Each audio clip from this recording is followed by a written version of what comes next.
1 Tesalonicenses 4:13. Tampoco queremos, hermanos, que ignoréis acerca de los que duermen, para que no os entristezcáis como los otros que no tienen esperanza. La palabra dormir aquí hace referencia a la muerte del creyente. Porque así como cuando nos despertamos después de dormir, así será nuestra resurrección. En este verso 13 tenemos tres problemas que esos hermanos en Tesalónica estaban enfrentando y que muchos seres humanos los enfrentan hoy en día. ¿Cuáles eran esos problemas? Ignorancia, dolor y desesperanza. Y Pablo les escribe con respecto a los tres. Alguien con mucha sabiduría dijo: el dolor y la pena miran hacia atrás, la preocupación mira alrededor, pero la fe mira hacia arriba. Lo que Pablo hace es tomar a esta gente que había estado mirando hacia atrás y alrededor y les ayuda a reenfocar su atención. Les hablará del rapto de la iglesia cuando el Señor Jesucristo regrese por los suyos, y les dirá que sus seres amados que duermen, o sea, muertos en Cristo, serán resucitados de entre los muertos, y que quienes estén vivos serán cambiados y transformados en un instante, y que juntos serán arrebatados para encontrarse con el Señor en el aire y estar siempre con el Señor. Quiero que note las palabras con las cuales el apóstol finaliza este capítulo 4, verso 18. Por tanto, alentaos los unos a los otros con estas palabras. Yo no sé de ninguna esperanza más consoladora que el rapto de la iglesia. Habrá, mi amigo, una gloriosa reunión celestial. Si sus padres, hermanos, hermanas, amigos han muerto conociendo y teniendo a Cristo en el corazón, imagínense lo que será reunirse con ellos en el cielo. Y de eso es de lo que estamos hablando, la consolación de su regreso.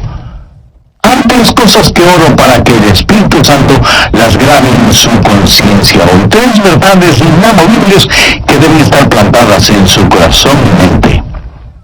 Primero, usted puede confiar en la certeza de su venida.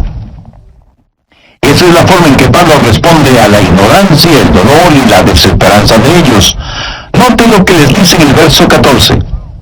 Porque si creemos que Jesús murió y resucitó, así también traerá Dios con Jesús a los que durmieron en él.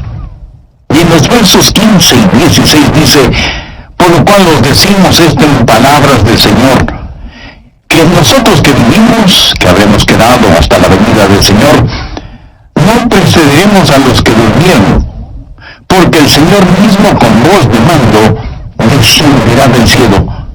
Y aquí el apóstol está dando dos grandes argumentos o evidencias que hacen inamovible la verdad de la segunda venida del Señor. Primero, en el verso 14 dice: porque si creemos que Jesús murió y resucitó, así también traerá Dios con Jesús a los que durmieron con él. Eso habla de seguridad. Tenemos confianza en la obra salvadora de Cristo. ¿Cuál es el núcleo del Evangelio?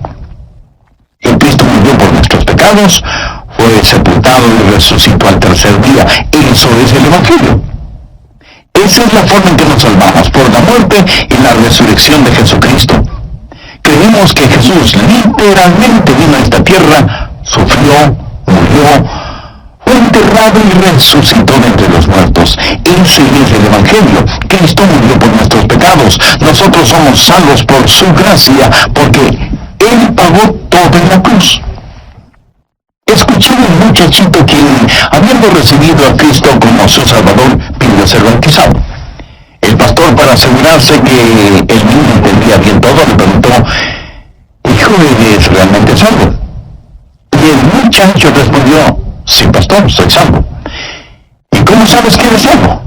Oh, pues porque yo hice mi parte y Jesús hizo su parte. Esto no sonó bien a los oídos del pastor, porque la salvación es totalmente el trabajo realizado por Jesús. Así que le dijo al niño: ¿me podrías explicar eso de que tú hiciste tu parte y Jesús hizo su parte?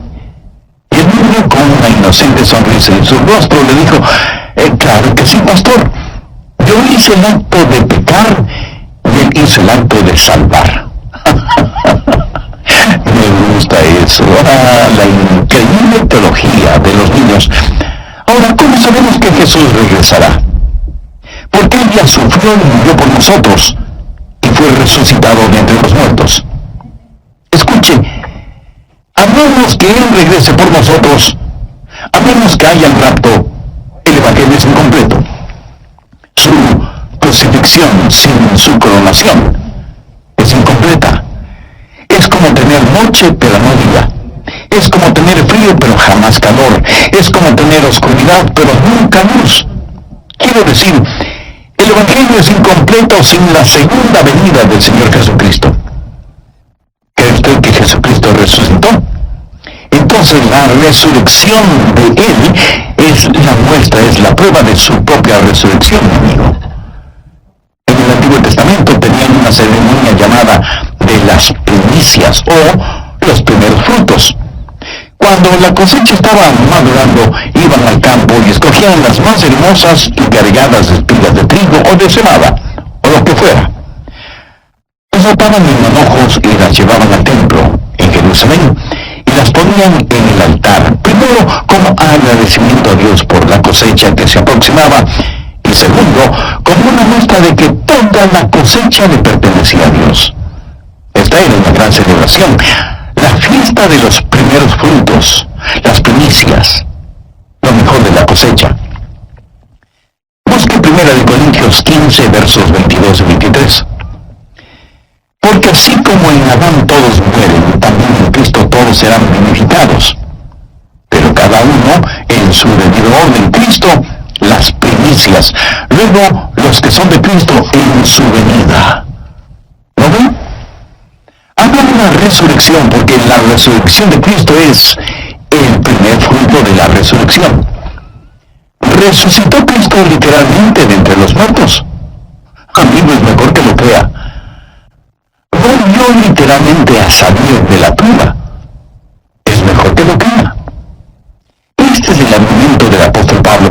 Dice que si creemos que Jesús resucitó, lo mismo sucederá con aquellos que duermen en Cristo. O sea, los muertos en Cristo resucitarán tal y como Cristo resucitó. El mismo Señor Jesucristo permitió su propia muerte porque era parte del plan para salvarnos. El Hijo de Dios estuvo muerto y sepultado en una tumba, y Él permitió ser capturado por la muerte a fin de vencer ese cautiverio y encender desde la tumba la llama de la esperanza.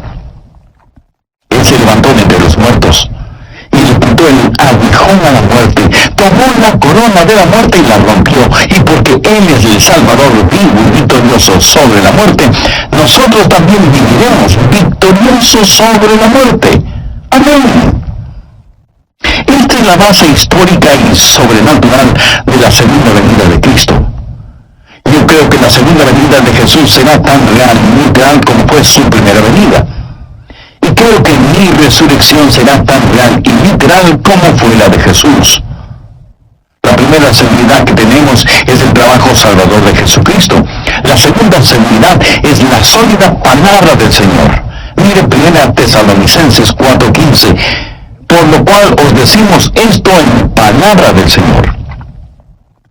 Sabía que 1/3 de toda la Biblia, bien entendido, habla de la segunda venida de Cristo. Tanto el Antiguo como el Nuevo Testamento terminan con la promesa del regreso de Cristo. Una y otra vez, en la palabra de Dios, se nos dice que el Señor Jesucristo vendrá otra vez. Vivimos en una época llena de astrólogos, médiums y adivinos con poderes pseudoproféticos. Y todos ellos son patéticos, son falsos profetas. De vez en cuando, con la ayuda de Satanás, tratan de adivinar algo, pero no pueden hacerlo porque Satanás no sabe absolutamente nada sobre el futuro. Pero la Biblia, la segura palabra de Dios, siempre está en lo correcto. Hay dos cosas que nos dan esa seguridad. Primero, el trabajo salvador de Jesús, y segundo, la firme seguridad de su palabra. Y eso es lo que Pablo está diciendo. Así que primero, podemos confiar en la certidumbre del regreso del Señor, y segundo, podemos descansar en el consuelo de su venida. Pablo dice en el verso 18, por tanto, alentaos los unos a los otros con estas palabras. A veces algunos predican sobre la segunda venida de Cristo para amenazar o para atemorizar. Y debemos sentirnos atemorizados si no estamos listos. Pero Pablo no escribió esto ni para amenazar, ni para atemorizar, sino para consolar. Y lo que el apóstol hace es bosquejar el escenario de lo que va a suceder durante el rapto, cuando el Señor regrese, y hay 4 eventos básicos que son de gran consuelo. Primero, la majestad de su regreso. No tengo que hacer énfasis en que la figura central aquí es Jesús. Mire lo que dice el verso 16. Porque el Señor mismo descenderá. Vamos rápidamente a Hechos 1:11. Dice, este mismo Jesús que ha sido tomado de vosotros, el mismo Jesús que alimentó a más de 5,000 personas, el mismo Jesús que caminó por las playas de Galilea, el mismo Jesús que caminó sobre las aguas y calmó la tempestad, porque el mismo Señor descenderá. Algunas personas dicen, la segunda venida de Jesús es cuando uno se muere en el Señor, en espíritu, para llevar nuestro espíritu al cielo. Eso suena maravilloso, pero no es la segunda venida del Señor. Otros dicen, cuando uno nace de nuevo, la segunda venida del Señor es cuando Él viene a vivir en usted. Eso también suena muy atractivo, pero no es la segunda venida del Señor. La Biblia dice, porque el Señor mismo descenderá del cielo. Hay la majestad de su regreso. Un día el Señor se levantará de su trono, dejará el sublime esplendor de su cielo y comenzará su descenso hacia esta tierra. El Señor descenderá y vendrá en la gloria de su Padre con los santos ángeles, porque el Señor mismo con voz de mando, con voz de arcángel y con trompeta de Dios descenderá del cielo. Segundo, el milagro de nuestra resurrección. Veamos nuevamente el verso 16. Porque el Señor mismo con voz de mando, con voz de arcángel y con trompeta de Dios. Habrá señales de su venida, pero también hay que escuchar los sonidos, y hay por lo menos 3. Voz de mando, voz de arcángel y trompeta de Dios. ¿Qué es lo que el Señor va a decir? No lo sé. Pero creo que tenemos un atisbo de esto cuando Él dijo, Lázaro, ven fuera. Pienso que cuando Él, con voz de mando, de la orden, los muertos en Cristo escucharán su voz, la voz del Salvador, que retumbará en los dominios de muerte de Satanás, y el reino de la muerte se derrumbará. A la voz de mando de Jesucristo, el mar entregará a quienes murieron en Él, y los desiertos entregarán a sus muertos, y los campos de batalla en todas partes del mundo entregarán a sus muertos. Cada tumba parecerá un campo arado cuando el Señor regrese y ordene, vengan afuera. Y los muertos resucitarán. Pero hay también la voz del arcángel. ¿Quién es este arcángel? Yo creo que será Miguel. ¿Por qué se lo menciona aquí? Bien, la Biblia dice que Satanás es el príncipe de la potestad del aire. Satanás es un ángel caído, y Miguel es su superior en el organigrama divino. Y Miguel ordenará a Satanás y sus demonios que dejen libre el camino para los hijos de Dios, los santos, cuando están ascendiendo para encontrarse con el Señor en el aire. Y luego la trompeta sonará. En tiempos antiguos, las trompetas eran muy importantes en Israel, y las hacían sonar primordialmente para 2 actividades: adoración y batalla. La gran tribulación con todos sus horrores comenzará en esta tierra. Nuestro Señor descenderá con voz de mando, con voz de arcángel y con trompeta de Dios, y se efectuará el milagro de la resurrección. Y si usted me pregunta, Pastor Rogers, ¿cree usted realmente en una resurrección milagrosa? Usted usted es un hombre educado, ¿por qué cree en algo que está más allá de nuestro entendimiento? Muy buena pregunta. Ahora escúcheme. El hecho de que me esté escuchando ahora mismo está más allá de su entendimiento. Quiero decir, Dios lo hizo todo de la nada, ¿verdad?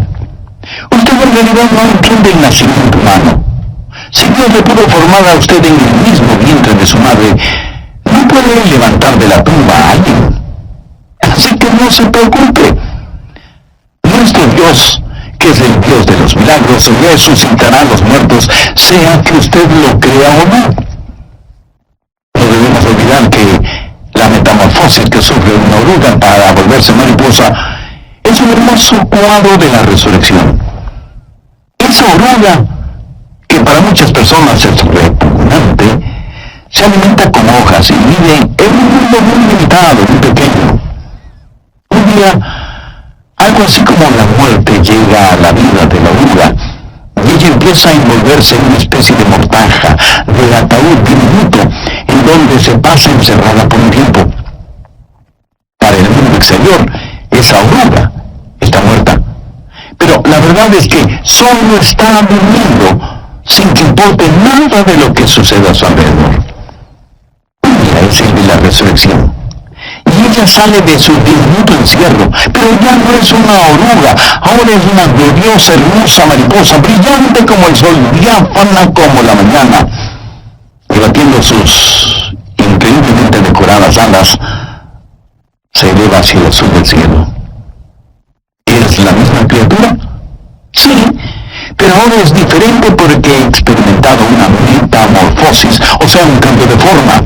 La Biblia dice en 1 Corintios 15:51, no todos dormiremos, pero todos seremos transformados en un momento, en un abrir y cerrar de ojos. Amigo, antes de terminar este programa, permítame preguntarle, ¿será usted transformado? Para hacerlo, debe tener a Cristo en su corazón. Si aún no ha hecho esa decisión, no puede ser ahora mismo orando de la siguiente manera: Señor Jesús, creo que para redimirme y perdonarme tú moriste en el Calvario. Y fuiste encerrado, y fuiste a la tumba. Pero resucitaste para que yo también pueda resucitar a novedad de vida. ¿Yo voy a ser como Jesús? Pastor, no entiendo eso, ¿me lo puede explicar? No se lo puedo explicar. En verdad nadie puede explicar esto. Es uno de los misterios que le pertenecen a Dios. Lo que sí no es un misterio es que quienes somos hijos e hijas de Dios seremos hechos a la semejanza de Jesucristo. Hay 4 eventos básicos que son de gran consuelo. En el mensaje anterior vimos primero la majestad de su regreso, segundo, el milagro de nuestra resurrección. Hoy continuaremos con el tercero, el misterio del rapto. 1 Tesalonicenses 4:17. Luego nosotros, los que vivimos, los que hayamos quedado, seremos arrebatados juntamente con ellos. El apóstol Pablo estaba esperando el regreso de Jesús mientras él vivía. Note la frase: nosotros los que vivimos, los que hayamos quedado. Cuarto, el desafío de su venida. Habrá millones de personas vivas en la tierra cuando Jesús regrese.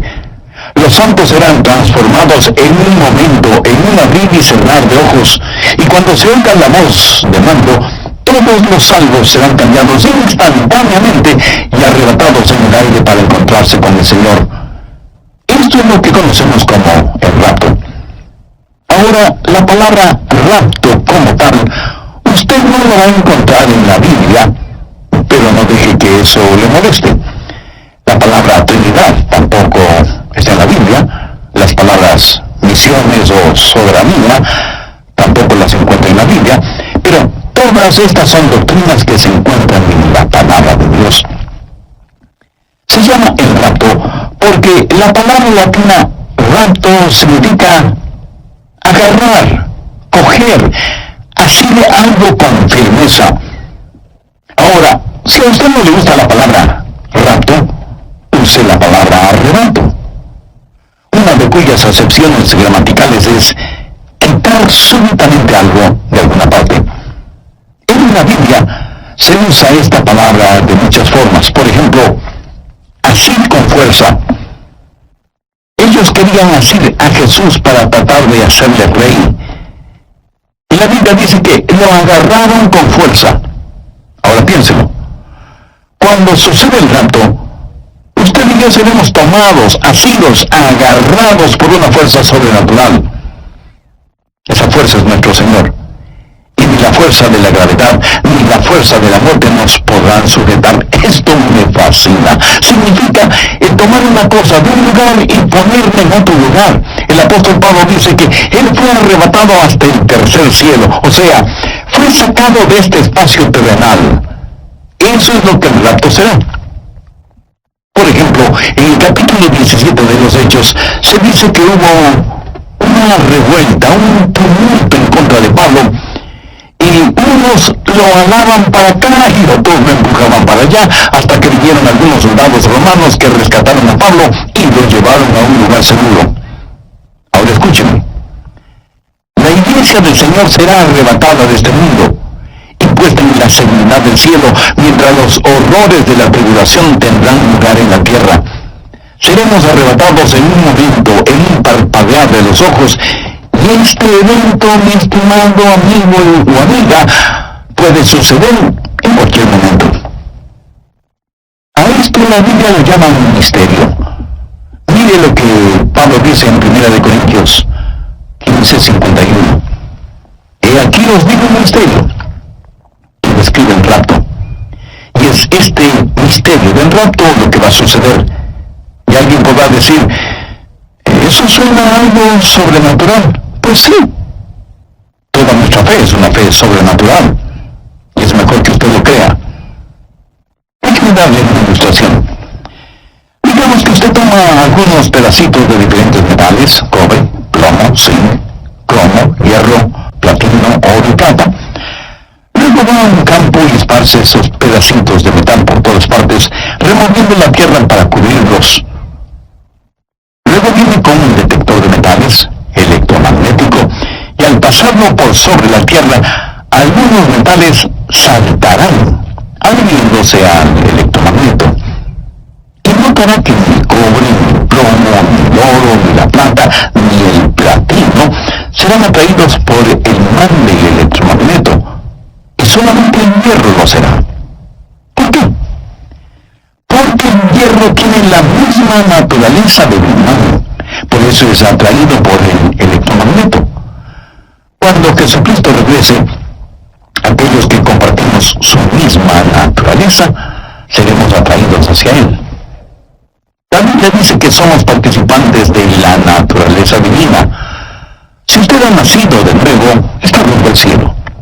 Si el Señor Jesucristo vive en usted, experimentará la majestad de su regreso, el milagro de nuestra resurrección y el misterio del rapto. Seremos arrebatados, seremos cambiados, y juntamente con los que durmieron en Cristo, los vivos serán raptados para encontrarse con el Señor en el aire, y entonces experimentaremos la maravilla de nuestra reunión.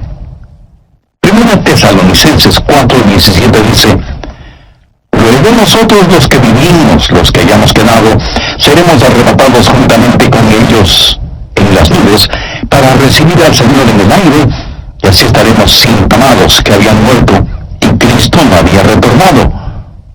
Pablo les dice, escuchen, vamos a estar juntos.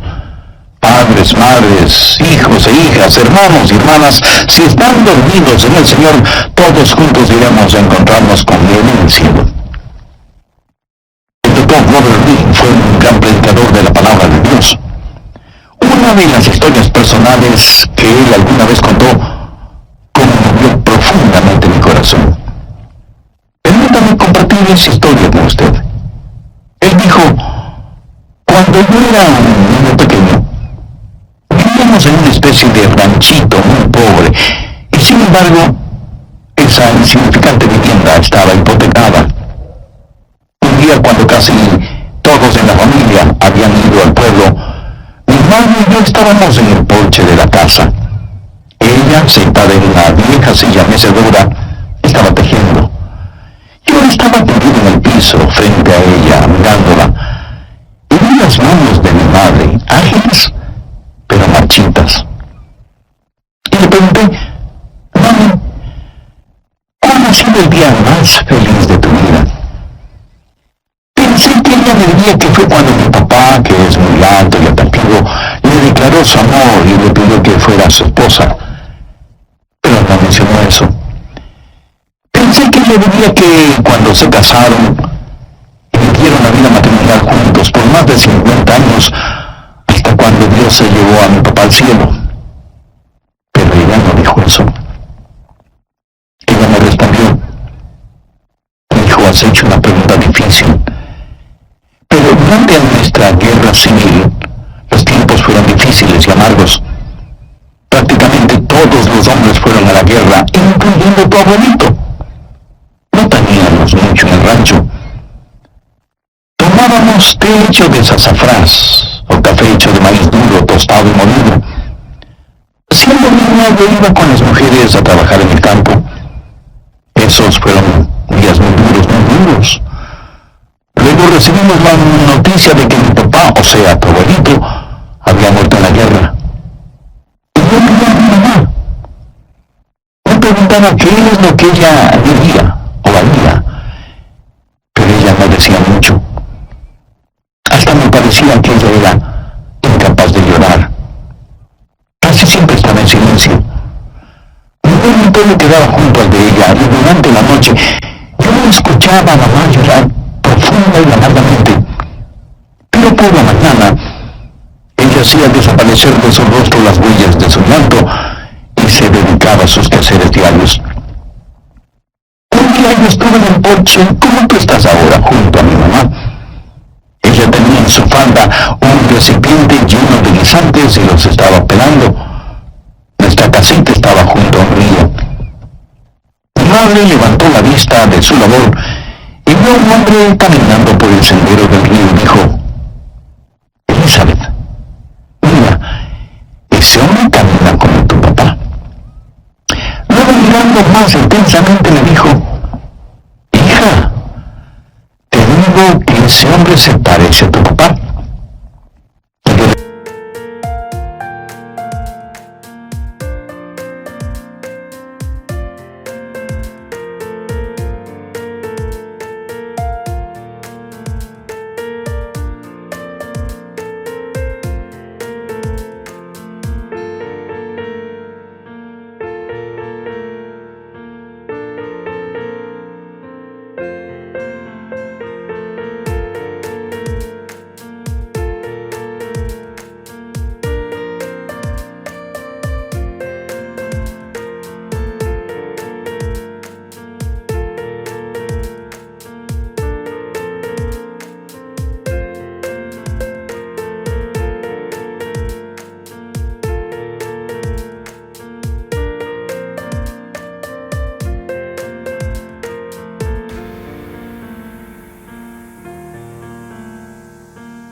Tú sabes que el papá está muerto.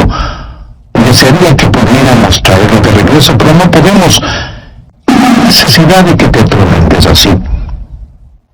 Pero después de unos segundos, ella dio un salto, tirando los guisantes por todo lado y gritando: ¡es tu papá! ¡Es tu papá! Y levantando la falda de su vestido, atravesó el campo, corrió por el sendero del río y se refugió no en los brazos, sino en el brazo de su esposo. Él había perdido un brazo durante la guerra. Y los dos se abrazaron y se besaron intensamente, y rieron y lloraron todo al mismo tiempo. Siendo una niña, corrí tan rápido como mis pequeñas piernas me lo permitían, y abracé a mi papá en las rodillas, y pasé mi mano por la manga vacía de su camisa. Yo creo que el día más feliz de mi vida fue cuando mi papá regresó de la guerra, aunque le faltara un brazo.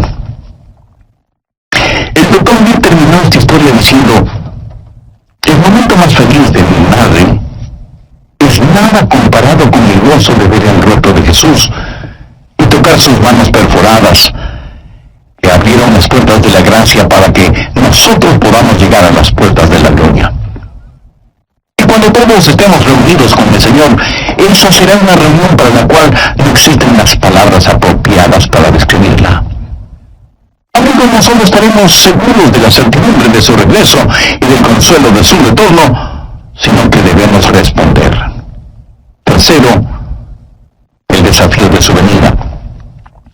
Otra vez veamos el verso 17. Luego nosotros, los que vivimos, los que hayamos quedado, seremos arrebatados juntamente con ellos en las nubes para recibir al Señor en el aire, y así estaremos siempre con el Señor. Todos somos embajadores de Cristo. Uno de estos días, muy pronto, yo voy a tener que dar cuentas. ¿Qué desafío que representa la segunda venida del Señor? Cuando eso suceda, ojalá que podamos decir: cuando Él con trompeta de Dios descienda del cielo, quiero que me encuentre vestido de su justicia y sin mancha delante del trono. ¿Está usted listo para la segunda venida de Cristo? ¿Está usted listo?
Rapto? ¿Es usted salvo? Como creyente, ¿está listo a decir: Señor Jesús, te he amado, te he servido, he testificado de ti, he sido fiel? Cuando Él regrese, no quiero que encuentre sus diezmos en mi cuenta bancaria. No quiero que encuentre licores ni material pornográfico en mi casa. No quiero que encuentre mi corazón lleno de odio. No quiero que cuando Él regrese me encuentre frío e indiferente a sus cosas. Quiero vivir ardientemente por Jesús.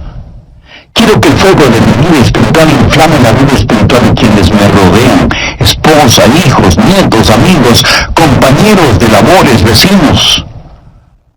No sé cuándo con exactitud, pero sí sé que pronto veré al Señor. ¿Y usted también lo hará? Por favor, busque Marcos 8:38. Porque el que se avergonzare de mí y de mis palabras en esta generación adúltera y pecadora, el Hijo del Hombre se avergonzará también de él cuando venga en la gloria de su Padre con los santos ángeles. Usted dirá: yo no me avergonzo de Jesús. Pues le felicito. Pero permítame preguntarle: ¿alguna vez ha confesado que Él es su Señor? ¿Le ha obedecido siguiéndole el bautismo? ¿Es usted un miembro activo de una iglesia que predica y practica todo el consejo de Dios? Todas estas son preguntas muy importantes. El apóstol Pablo en Romanos 9:33 dice: y el que creyere en Él no será avergonzado. Y en Lucas capítulo 10, los versos 32 y 33, están registradas las palabras de Jesús: a cualquiera pues que me confiese delante de los hombres, yo también le confesaré delante de mi Padre que está en los cielos. Y a cualquiera que me niegue delante de los hombres, yo también le negaré delante de mi Padre que está en los cielos. Es mi profundo y sincero deseo que, como consecuencia de haber escuchado este programa, de haberme acompañado durante este estudio bíblico, muchos de ustedes puedan confesar a Jesucristo como su Salvador y Señor aquí en la tierra, para que Jesús le reconozca a usted delante del Padre que está en los cielos y pueda ser recibido cuando Cristo venga a la tierra por segunda vez. Si usted es una persona religiosa, aunque sea muy religiosa, recuerde que la religión no salva a nadie, Porque la religión es el esfuerzo humano de hacer méritos para recibir el favor de Dios. En Efesios 2, 8 y 9 leemos: porque por gracia sois salvos por medio de la fe, y esto no de vosotros, pues es don de Dios, no por obras, para que nadie se gloríe. Para ser salvo, lo que usted necesita es una relación personal e íntima con el Señor Jesucristo. Necesita creer en Él no solo intelectualmente, sino espiritualmente. Y necesita depositar su fe y confianza en Él. Si usted tiene ese sincero deseo en su corazón, le invito a que ore, a que converse con Dios. La oración que voy a decir es solo una muestra, una guía. Ore usted con sus propias palabras. Hágalo en voz alta o en voz baja o silenciosamente. Orar no es cuestión de volumen. Ore de la siguiente manera: Dios eterno, gracias por haberme dado la oportunidad de escuchar este mensaje. Yo quiero estar listo para el regreso de Jesús, para que me llames a tu presencia antes de ese evento. Sé que soy pecador y necesito tu perdón. Por eso vengo a pedirte misericordia.